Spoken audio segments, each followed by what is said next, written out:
जय हिंद। आप सभी का स्वागत है आपके अपने YouTube channel Rahul talent institute में। दोस्तों, आज के वीडियो में हम लोग आपसे बात करने वाले हैं, यानी हम आपसे शेयर करने वाले हैं कक्षा 10वीं मैथ का चैप्टर नंबर 5.2 का क्वेश्चन नंबर 16, 17, 18, 19, 20। ठीक है, चलिए 16 नंबर क्वेश्चन देख लेते हैं। जहाँ तक होता है वहाँ तक करेंगे हम लोग। ठीक है, काफ़ी अगर लंबा वीडियो अगर नहीं बना तो हम लोग टोटल क्लियर कर देंगे। वैसे आपने टाइटल में देख ही लिया होगा कि कहाँ तक इसमें सॉल्यूशन किया जाएगा। ठीक है, चलिए देखते हैं।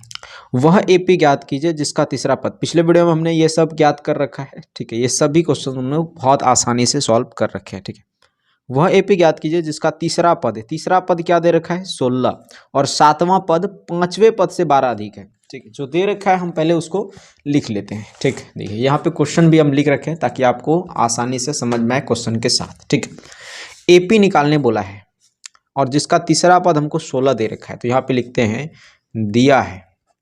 क्या दिया है भाई? तीसरा पद, यानी A3 दे रखा है कितना? 16। ठीक है, और सातवां पद समझ रहे हैं? सातवां पद यानी A7 कितना दे रखा है? सातवां पद दे रखा है पांचवें पद से, यानी A5 से 12 अधिक है। यही है ना। A7 को हम क्या लिख सकते हैं? देखिए, A7 को लिख सकते हैं A+6D बराबर हो गया A5 को लिख सकते हैं A+4D। ठीक है, प्लस हो गया 12। देखिए यहाँ पे क्या है? प्लस का ए, इधर है प्लस का ए, ये इस पर आएगा तो कट जाएगा ना, ए खत्म कर दिए तो बचा क्या? 6D। ये प्लस का 4D इस पर आएगा, माइनस का 4D बराबर हो गया 12। 6D में 4D घटेगा तो कितना हो जाएगा? 2D बराबर हो गया 12। तो D का मान कितना आया? देखिए 2 गुणा में था, इस पर आया भाग में, तो 2 छकी 12, यानी D का मान आ गया 6। ठीक है, तो D का मान अपने पास निकल गया। अब क्या करेंगे? इस D के मान को आप चाहें तो समीकरण फर्स्ट बना सकते हैं यहाँ से। ठीक है, इसको बना लीजिए। तो यहाँ पे लिखते हैं D का मान, इसको आप समीकरण फर्स्ट कर दीजिए। ठीक है, D का मान समीकरण फर्स्ट में रखने पर, ठीक है, समीकरण फर्स्ट क्या है? A3 बराबर 16। A3 को क्या लिख सकते हैं? A+2D बराबर 16।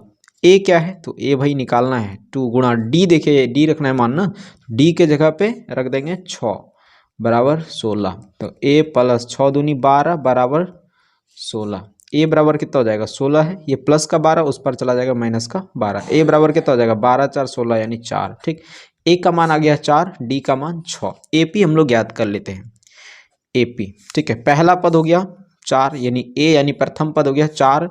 द्वितीय पद निकालेंगे तो डी जोड़ते जाएंगे, 4 में 6 जोड़िएगा तो 10, फिर आप जोड़ दीजिए इसमें 6 तो कितना हो जाएगा? 16, फिर 6 जोड़ दीजिए, 6 6 12 यानी 22।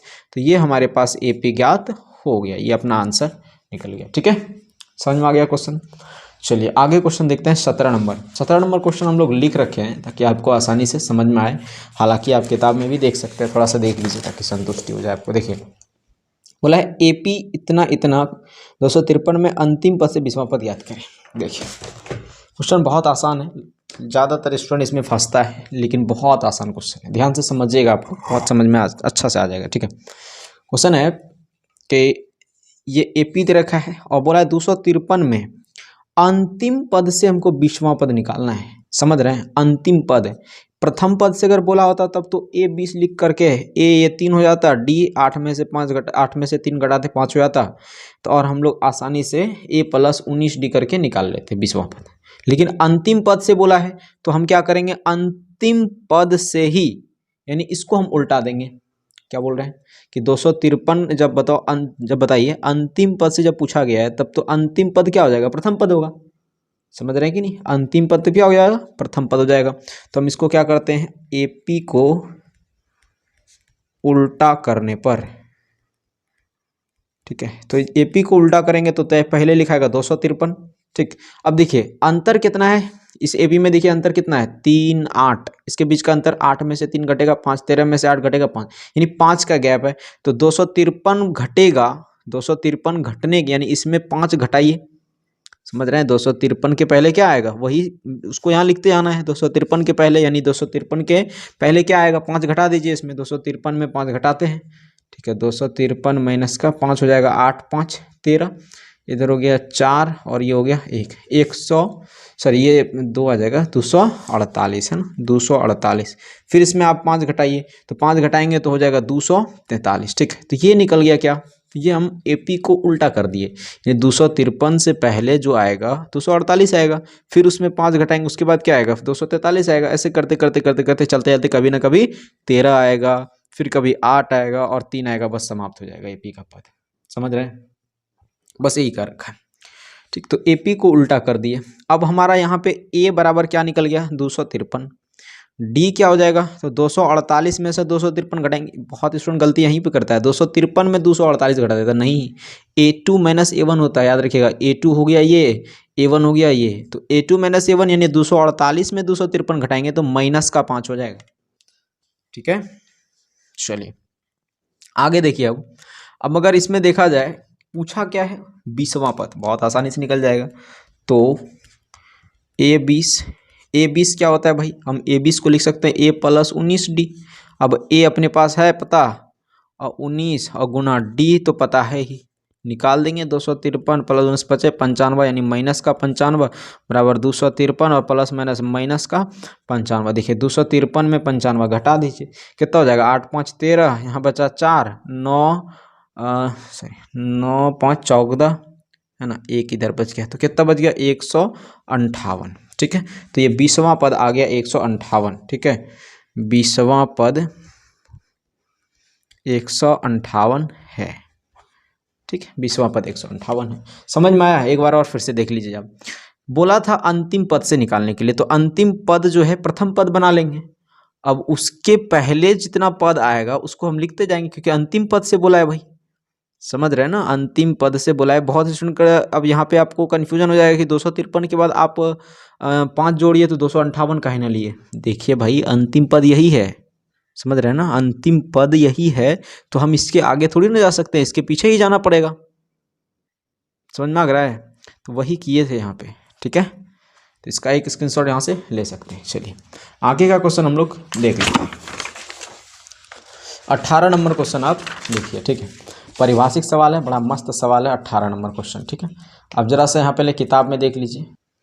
हाँ देखिए यहाँ पे क्या है, 18 नंबर बोला है किसी एपी का चौथा और 8वां पद योग 24 है। चौथा पद और 8वां पद का योग जो है 24 दे रखा है, और छठे और 10वें पद का योग 44 दे रखा है। तो एपी का 3 पद निकालना है, बहुत आसानी से निकाल लेते हैं हम लोग। ठीक है, बहुत ही आसानी से निकाल लेते हैं। चलिए क्वेश्चन यहाँ पे हम लिख रखे हैं ताकि आसानी से आपको समझ में आ सके। देखिए कोई एपी है, ठीक है, उस एपी का दे रखा है हमको क्या, तो चौथा और 8वां पद उसका योग 24 दे रखा है। ठीक है, तो यहाँ पे लिखेंगे दिया है, हल में लिख दीजिएगा, हल। ठीक है, हल लिख दीजिएगा।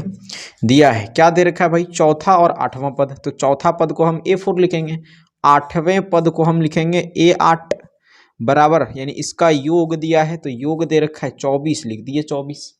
समझ में आया, इसको हम कह देंगे ये प्रथम पद, सॉरी ये समीकरण फर्स्ट हो गया। अब देखिए छठे और 10वें, तो छठे को A6, ठीक है, 10वें को A10, इसका योग यानी कि जोड़ दीजिए, इसका योग कितना है 44 है, इसको समीकरण सेकंड मान लीजिए। इसका 3 पद हमको निकालना है, एपी का 3 पद। ठीक है, बहुत आसानी से निकाल लेते हैं। क्या करेंगे देखिए, तो यहाँ A4 है, यहाँ A8 है, तो समीकरण फर्स्ट ले लेते हैं। कोई सा भी आप समीकरण पहले ले लीजिए। ठीक है, यहाँ पे लिखते हैं तो देखिए समीकरण फर्स्ट से, समीकरण फर्स्ट है A4 प्लस A8 बराबर 24। ठीक है, देखिए A4 प्लस A8 बराबर 24। देखिए यहाँ A4 को हम लिख सकते हैं A प्लस 3D, उसके बाद है A8 को लिख सकते हैं A प्लस 7D बराबर हो गया क्या 24। ठीक है, चलिए अब आगे क्या हो जाएगा देखिए, तो A क्या हो गया 2A, जोड़ेंगे ना 3D और 7D कितना हो जाएगा 7 3 10D, और प्लस का चिन्ह बड़ा है तो लिख दीजिए क्या निकला 24। कॉमन देगा क्या, 2 का कॉमन दे रहा है भाई, तो A प्लस, अब देखिए 2 कॉमन लिया ना, तो A यहाँ का A बच गया, 2 से 10 से मतलब 2 से 10 में भाग दीजिए कितना हो जाएगा 5D बराबर हो गया 24। ठीक है, तो A प्लस 5D बराबर 24, और ये गुणा में था तो इस पर आएगा भाग में, 2 से कटाइए 12 आया, A प्लस 5D बराबर 12 निकल गया। ठीक है, इसको आप समीकरण फर्स्ट या फिर जो भी नाम दीजिए, समीकरण ए का नाम दे दिए हम इसको। ठीक है, समीकरण ए। चलिए आगे देखते हैं समीकरण सेकंड से। समीकरण सेकंड है A6 प्लस A10 बराबर 44। ठीक है, देखिए A6 को लिख सकते हैं A plus 5D plus A10 को लिख सकते हैं A प्लस 9D बराबर 44।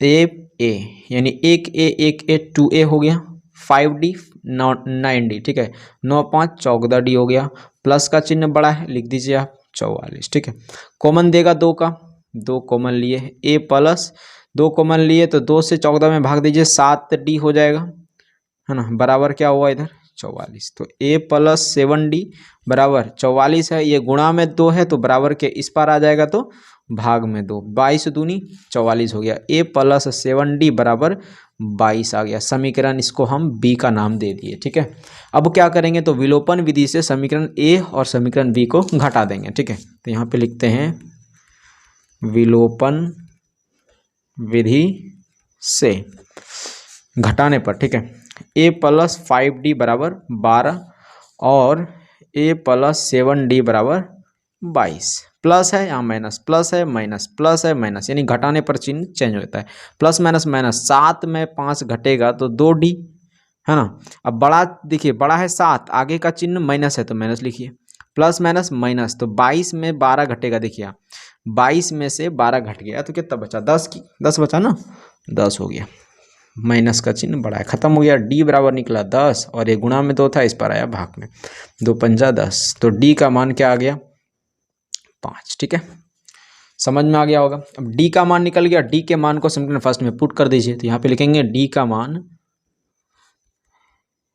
समीकरण फर्स्ट में रखने पर, फर्स्ट है A प्लस 5D बराबर 12, समीकरण फर्स्ट। D का मान यहाँ पे रखते हैं। ठीक है, D के जगह पे A प्लस 5 गुना D के जगह पे 5 रखेंगे बराबर 12, A प्लस 5 है 25 हो गया बराबर 12 है, A बराबर हो जाएगा 12 और प्लस का 25 इस पार आएगा तो माइनस का 25। A बराबर कितना हो जाएगा, देखिए 13 12 हो गया 25, तो माइनस का चिन्ह बड़ा है, माइनस का लिख दीजिए, तो A बराबर आ गया माइनस का 13। समझ में आ रहा है।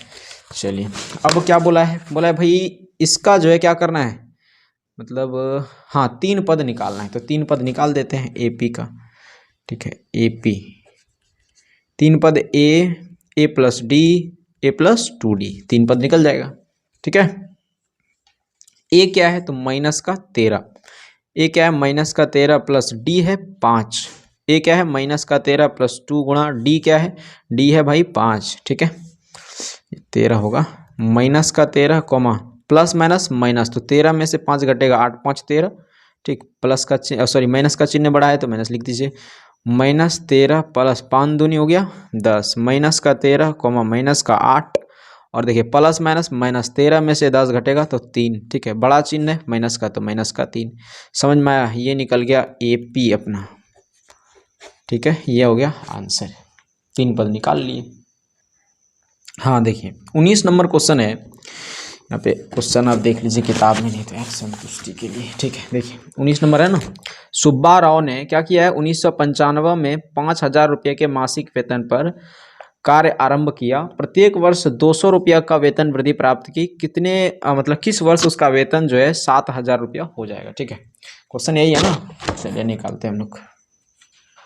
अबे क्वेश्चन हम लोग लिख रखे हैं, क्या बोला है कि 1995 में 5,000 रुपया के मासिक वेतन पर वो कार्य आरंभ करता है। ठीक है, बोला है प्रत्येक वर्ष 200 रुपया का वृद्धि हो रहा है उनके वेतन में। ठीक है, तो किस वर्ष उनका वेतन 7,000 हो जाएगा। शुरुआत कहाँ से करता है वो, तो यहाँ पे लिखेंगे दिया है। ठीक है, शुरू करता है वो 5,000 से, क्या करता है 5,000 से यानी। ठीक है, तो यहाँ पे लिखेंगे प्रथम मासिक वेतन जो है, यानी प्रथम मासिक वेतन क्या हो जाएगा, सॉरी मासिक वेतन है ना, हाँ मासिक वेतन। ठीक है, ठीक है, क्या है प्रथम जो है इसका मासिक वेतन जो मतलब महीना में जो इनको वेतन मिल रहा है वो 5,000 का मिल रहा है। ठीक है, 5,000 के वेतन पे इन्होंने कार्य किया। कह रहा है कि भाई एक वर्ष में हमारे पास जो पैसा होता है वो 200 रुपया वृद्धि कर देता है, तो 5,000 में 200 वृद्धि क्या कितना हो गया 5,200। ठीक है। फिर यही दूसरे वर्ष में, यानी दूसरे वर्ष में जो है यही क्या कर देता है, फिर 200 वृद्धि करता है, तो कितना हो जाएगा 5400। ऐसे करते करते करते करते करते करते कितने साल बाद उनका वेतन जो है 7000 हो जाएगा, समझ रहे हैं, कितने साल बाद। एक तो तरीका ये है कि डायरेक्ट ऐसे चलते चलते चलते जाएं और 7000 से जाकर के पूछ लें भाई तुम बता दो तुम जो है मतलब कितने साल के बाद तुम हो जाओगे, यानी तुम्हारा जो पोजीशन है वो क्या है तुम हमको बता दो, यानी उस पद का हमको वैल्यू दे रखा। अब ये क्या वैल्यू पोजीशन बात कर रहे हैं हम आपसे, देखिए ध्यान से। ये जो मान दिया है ना, इसको हम क्या कहेंगे कि भाई 7000 रुपया उनका वेतन हो गया है, लेकिन कैसे हो गया, अब किस वर्ष हो गया उनका 7000 रुपया वेतन, मतलब क्या कि किस वर्ष हो गया, यानी वो कौन सा वर्ष था, किस पोजीशन पे आएगा। ये दूसरा वर्ष हो गया है ना, ये पहला वर्ष है, ये दूसरा वर्ष है, ऐसे करते करते करते किस वर्ष आएगा जब 7000 उनका वेतन हो जाएगा, ये बताना है हमको। तो ये हमें लास्ट पद दे रखा है, लास्ट पद को हम लोग जो है एनवा भी बोला जाता है, एनवा भी कहते हैं, इसलिए ये हो गया अपना 7000। ठीक है, कितना हो गया 7000, समझ में आया। तो ए कितना हो जाएगा 5000 है ना, डी कितना हो जाएगा, तो 5200 में 5000 घटाएंगे तो कितना निकलेगा 200 निकलेगा, समझ में आया। एनवा दे रखा है, एन मांग रहा है कि 7000 वैल्यू किस पद पर है, निकालते हैं भाई, एनवा लगाते हैं सूत्र, A plus N minus 1 into D. एनवा दे रखा है 7000 बराबर ए है 5000 plus N minus 1 into D, D क्या है तो 200। ठीक है, 7000 इधर है, लिख दीजिए 7000, 5000 यहाँ प्लस में, इस पर आएगा तो माइनस में 5000, बराबर कितना हो जाएगा देखिए, बराबर है दो सॉरी एन माइनस 1 इंटू 200। ठीक है, 7000 में 5000 घटेगा तो आएगा 2000। ठीक है, अब ये गुणा में 200 है, इस पर आएगा तो भाग में 200, 2 जीरो से 2 जीरो कट गया, बचा क्या 2, और ये हो गया कट, यानी 10 दूना 20, तो कितना आया अपने पास आ गया 10, और ये माइनस का 1, इस पर आएगा प्लस का 1 बराबर। ठीक है, तो n का मान कितना आ गया भाई 11। ठीक है ना, हाँ जी ठीक है, ठीक है, तो ये निकल गया अपना n बराबर 11। इसका मतलब क्या कि इस 7000 जो होगा उसका वेतन, इनका जो वेतन होगा 7000, वो कब होगा, 11वें वर्ष होगा, यानी उसका जो वैल्यू होगा, पोजीशन जो होगा वो होगा 11वें वर्ष, और वैल्यू है 7000, यानी उनके कार्य की वैल्यू किस वर्ष हो जाएगी, किस पोजीशन में हो जाएगी, जब वो 11वां वर्ष काम कर रही होगी। ठीक है, यहाँ पे लिखेंगे अतः सुब्बा राव की वेतन 11वें वर्ष 7000 हो जाएगी। ठीक है, ये हो गया अपना आंसर, समझ में आ गया होगा। चलिए 20 नंबर क्वेश्चन देख लेते हैं, लास्ट क्वेश्चन है अपना भाई, 5.2 तब क्लियर हो जाएगा। ठीक है, ये भी क्वेश्चन बड़ा ही आसान है, इसको ध्यान से देखिए आप। क्वेश्चन है रामकली ने किसी वर्ष प्रथम सप्ताह में 5 रुपये की बचत की। ठीक है, यहाँ पे लिखेंगे दिया है रामकली द्वारा एक सप्ताह में की गई बचत, कितना बचत करता है वो 5 रुपया का बचत करता है। ठीक है, और उस अपनी साप्ताहिक बचत इतना बढ़ाते आता है, कितना बढ़ा रहा है 1.75, इतना तो करिए रहा है बचत। ठीक है, तो यहाँ पे लिखेंगे रामकली द्वारा दूसरे सप्ताह में की गई बचत, कितना कर रहा है 5 रुपया तो कर ही रहा है, और इतना वो बढ़ाते जा रहा है, तो बढ़ाते जा रहा है 1.75, तो कितना हो गया भाई 5 1 6.75 है ना, इतना रुपया हो जाता है उनका दूसरे सप्ताह में। अब रामकली द्वारा तीसरे सप्ताह में उनके पास मतलब बचत क्या होगा, तीसरे सप्ताह में भी क्या करेगा वो भाई, तीसरे सप्ताह में क्या करेगा, तो वो 5 रुपया तो जमा करेगा ही करेगा। अब उसका जो है दूसरे सप्ताह में, यानी ये जो था आपके पास, इसमें क्या करेगा बढ़ाएगा 6.75 में, इसमें क्या कर देगा 1.75 बढ़ा देगा। ठीक है, इतना बढ़ाते आता है वो, तो कितना हो जाएगा देखिए 5 5 10, 7 7 14 1 15, 6 1 7, 7.5 रुपया हो जाएगा। ठीक है, ये हो गया अपना। और देखिए बोला है एनवे सप्ताह में, एनवे यानी किस सप्ताह में उसकी साप्ताहिक बचत इतना रुपया हो जाती है किसी सप्ताह में, तो एन का मान ज्ञात करें, मतलब किस सप्ताह में उनकी साप्ताहिक बचत 20 रुपया 75 पैसा हो जाता है। समझ रहे हैं। चलिए तो एपी हम लोग निकालते हैं, इसका एपी ज्ञात करते हैं। देखिए पहले सप्ताह में उनका जो पैसा है उनके पास 5 रुपया होता है, दूसरे सप्ताह में जब वो बढ़ाते हैं तो 6 रुपया 75 पैसा हो जाता है, तीसरे सप्ताह में उनके पास पैसा कितना हो जाता है, तीसरे सप्ताह में जाता है 7.5 रुपया। ठीक है, ऐसे करते करते करते करते करते करते करते किस सप्ताह में उनके पास पैसा 20.75 यानी 20 रुपया 75 पैसा होगा, ये बताना है। ठीक है, यानी ये हमें बताना है, फाइनल ये है, उस पद का वैल्यू ये दे रखा है, यानी 20 रुपया 75 पैसा किस सप्ताह में, यानी पोजीशन हमको पता नहीं है कि किस सप्ताह में होगा, ये कौन सा सप्ताह में, ये तो भाई पता चल गया ये तीसरे सप्ताह में ही हो जाएगा, ये दूसरे सप्ताह में, लेकिन ये कौन से सप्ताह में होगा, वैल्यू हमको दे रखा है, वैल्यू यानी एनवा दे रखा है 20.75। ये हमेशा याद रखिएगा, वैल्यू यानी एनवा, एनवा पद को आप कभी भी जो है लास्ट पद नहीं कहिएगा, याद रखिएगा। हाँ, अगर तीसरा चैप्टर आप जब बनाएंगे, तीसरा प्रश्नावली 5.3, तो वहाँ पे आपको एल बराबर एनवा बताया गया। आप क्यों बताया गया उस चैप्टर में भी हम बात करेंगे कि एल को हम एनवा क्यों कहते हैं। सीधा सीधा मतलब एनवा का मतलब लास्ट पद नहीं होता है, याद रखिएगा ये चीज़। ठीक है, ये हम शुरू से बताते आ रहे हैं आपको।